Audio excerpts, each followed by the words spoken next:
dai tura ta kai bango wanda dai har al'umma korafin su yayi yawa akan gidan Afat sakamakon mulkin kama karya da ake aiwatarwa wanda suke yanke danyen hukunci ba tare da ko sanin cewa wani hali al'umma za su shiga ba. Kashe mu kawai ake so.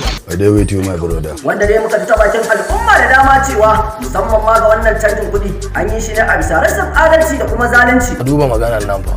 Wanda ta kai da cewar shi yana zancen cewa wai za a canza kuɗin ne kuma har da kwanan wata da date wanda al'umma sun ce to wannan abun akwai matsala. Ka duba yadda jangu da ide ishai da shanaye. Me wani magana canjin kuɗi? Dukkan maganar da suka faɗa gaskiya suka faɗa. To yanzu me abin yi haka za a kyale shi kenan? To a radun Allah babu da zabin da ya wuce Alhaji Atiku. Allah. Da aiki a gidan Ahwasha. Wallahi kan. Ga jajirtaccen. Ga nagarin.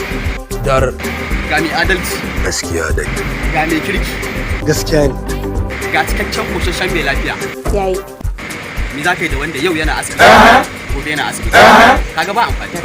Da muka ji ta bakin wakilin makiyaya wato 'yan Fulani da cewar wannan mulki na kama karya abin fa ya ci tara don abin ya kai illa nazara.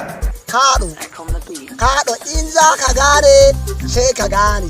Wanda dai al'umma sun kasa gane gaban wannan mulki da bayansa. Ka rantse da Allah da ya halicce ka kana shin abun shi ya ishe ka a rana guda. Da sabo koko da kosai nake sha. Ko mu hillanci da muke cin rarime ba ma koshi.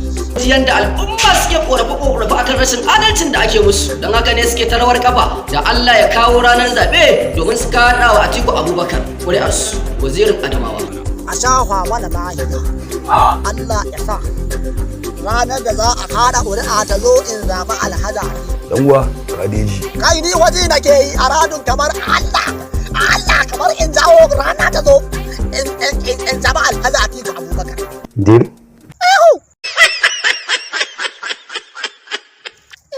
Ya Ubangiji Allah ya sa